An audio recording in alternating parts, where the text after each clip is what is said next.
Hindi biro ang pagiging OFW niya. Pagod, puyat, gutom, tas malaking buratang kakaharapin. Kahit wala akong sulak, ako yung pinakabumaka.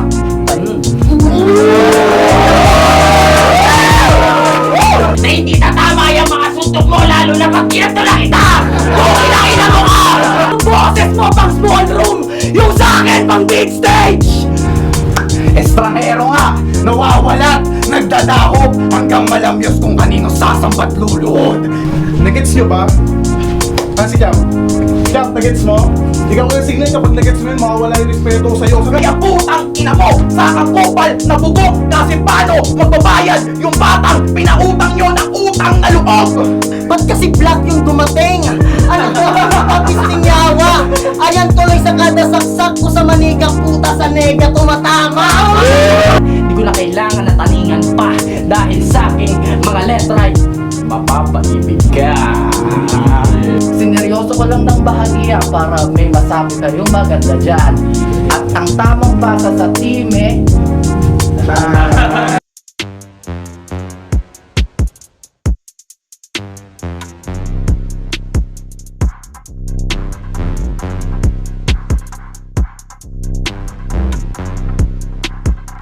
Bara-bara Battle League! Gasakan 2! Dito sa Explore Co. Concept Store, Malolos Crossing, Barangay Ginhawa. Magingitayin lahat para sa parating na laban, no? Yeah! Yun! Unang-una, syempre, malaking shoutout sa Explore Co. Clothing, syempre, kay Kuya CJ. Sa High Flyer, syempre, abangan nyo nga pala yung palabas na t-shirt ng Bara-bara, mga tol. Sa collaboration with Bara-bara, High Flyer, saka Explore Co. At merong MC sa aking kaliwa, galing pa na San Jose del Monte, Bulacan. Magpalakpakan tayo lahat para kay Extra. Extra. Ayan, shoutout po GN2s, JP, Kuya Meng, kay Sir Adi na hindi nakapag-wrestling ngayon dahil dito. Ayan, kay Levy, at sa buong Team Santo Cristo, at sa mga tropa, kay Jet Nara, kay Bro John Dale, at kay paring Raymond, at sa buong Crazy Earth Teams. Yeah. Siyempre, merong MC sa aking kanan.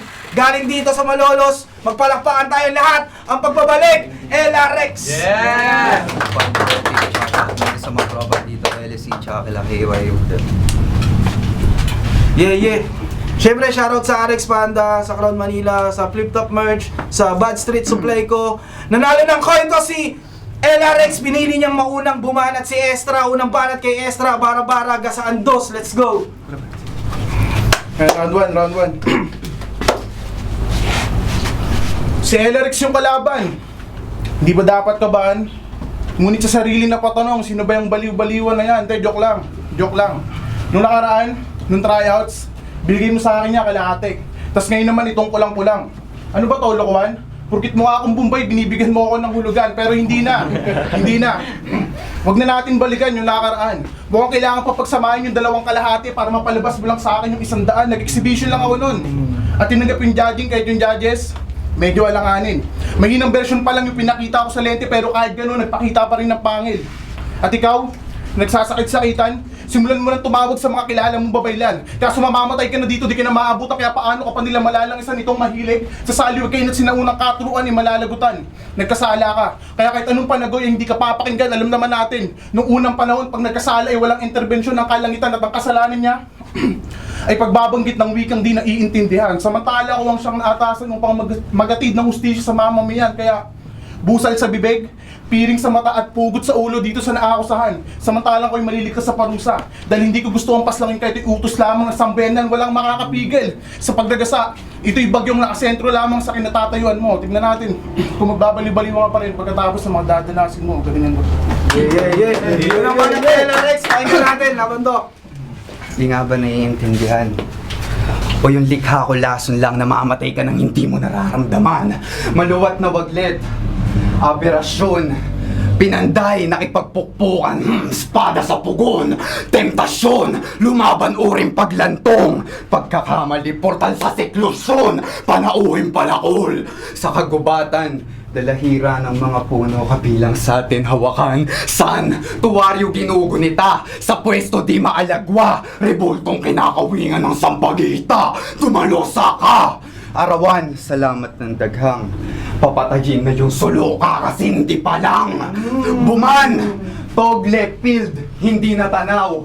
Sa kasaganahan ng tubig mangmang lang nauuhaw.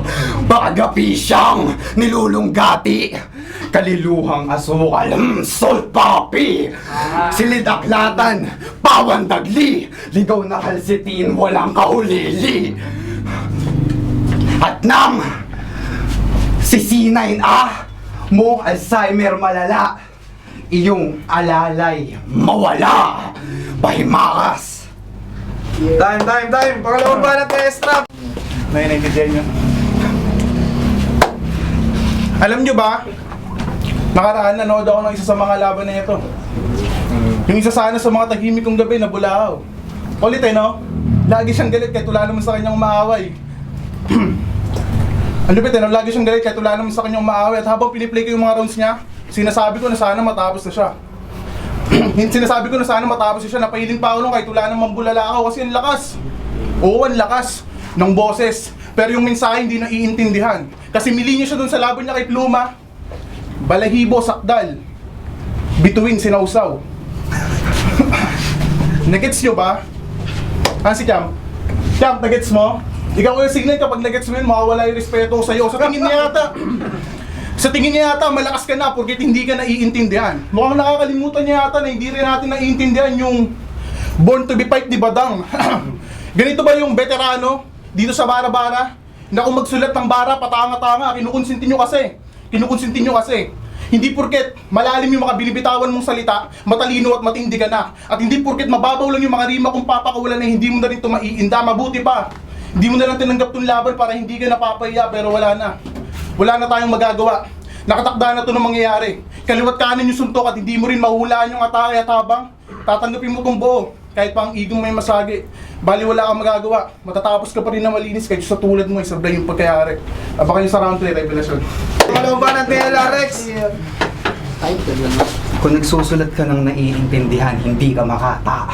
Kaya tayo gumagawa para huminga. Pero yun na, bitaw hindi dama.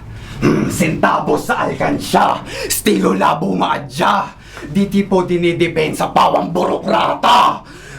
Kasarin lang humuyong ng alingaw-ngaw. Sa purok kasarin lang di mapaputok danaw. Di makabasag pinggan, nalalansi, walang muang. Kutsilyo na pinapakli, kinakaduplo di mapili. Baganit, gaya ng araw lang sambit na panunumbat sa sikat na nabibigay sa daigdig. Ning kaluluwa'y tumataghoy pa. Rasa mga nagdulot ng punyal na panaghoy. Di bubukusin nunod na tulay, matutuwa yung lumahoy. Maatsoy, sa tulad na Pablo, handa mag-dodge ng bullet para sa Mako. Kolektang coins, Mario. Extra, sagrado ng art S, nakakatamad sulatan. Love letter sa hostess. Kalbag linyahan, buhat bangko. Huwag mong iangat sa sarili mo, uriyan ng pagbibigti. Hambog swe, las hindi pa upod. Sa baldado ng mga paa bumabalangkas paluhod. Lagalag. Galing. Time! Pakinggan natin, pangatlong banat na extra! Okay, ito na, may revelasyon. Round 3. Alam nyo ba si Maine, si Alden, yung Aldab, wala na. Yun lang. Parang yun na, Okay, round 3. Sinubukan ko makatagos sa lagusan. At hindi ko akalain na ito agad ang aking kaharapin pagkatapos ko makalagpas sa hangganan. Alam ko, marami akong makakasagupang halimaw sa aking daraanan, pero hayaan nyo, hindi ako madamot. Kaya lahat ng makakasalubong ay mabibigyan at mabibigyan, at para sa lahat, bibitbitin ko yung bangkay na LRX bilang palatandaan na pwede akong matalo, pero nang lumalaban. Pwede akong maisahan pero bitbitang matututunan.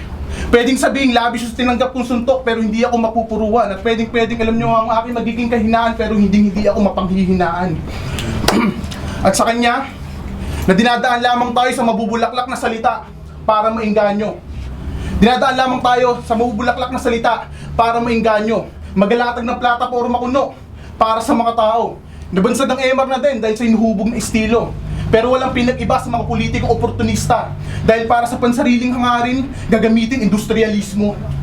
Tama naman, di ba? Ganito yung senaryo. Gagamitin yung pondo ng bayan para yung pondo ng bayan maibulsa.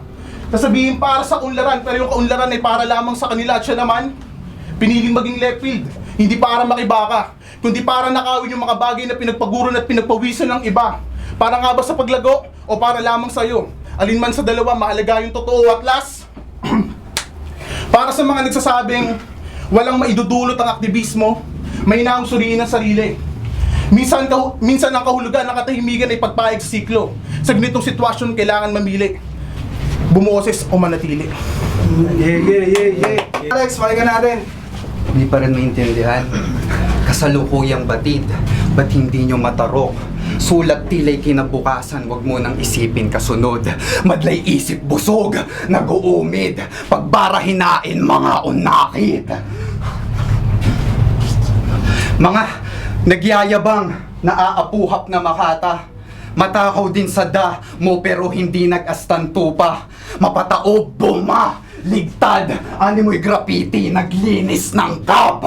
Intensyon dag, Setyembre 21, hangad sundan ng maraming tao, lumulan pa karo, kakahabol sa paro. Parong mithiin, nang himasok ka na sa aking hardin, lumaginlin, tandang pananong, maswerte, malugod magigiit. Kung inakalang mapalad, mapalad ng panpoetic sa panaginip ng alikabok, bangungutang mapagpagan. Extra, lahat magkakakilanlan, kapwa makasalanan na nagbubusan ng nakakabalilang inan.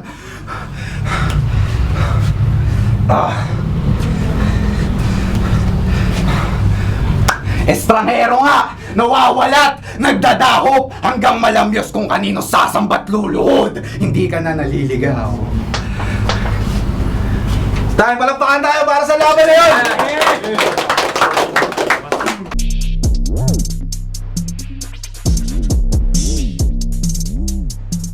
Bara-bara ng Battle League, gasaan to.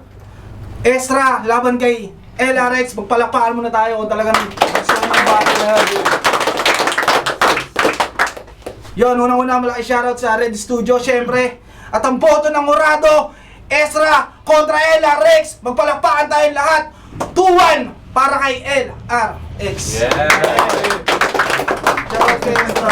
Shoutout, judges. Judges. Yun, binoto ko sa LRX kasi tropa ko siya. Ano kasi, kita naman kung paano pinag-isipan yung mga words, yung mga patay na salita na binubuhay niya. Bukay ng ina, bumangon eh. LRX versus Strada. Binoto ko. Strada, tama ba? Binoto ko kay Strada, 1 and 2. 3. Kasi kay LRX wala akong masyado maintindihan kasi di ako marunong magmalalim. Yun lang, props kay LRX. Yo, Scoopy, 1 at 3 LRX tapos yung 2 dun sa kalaban niya. Kasi kung usapang siksik, mas bibigay ko yun kay LRX and then magkaiba sila na style pero para sa akin mas nanaig si LRX.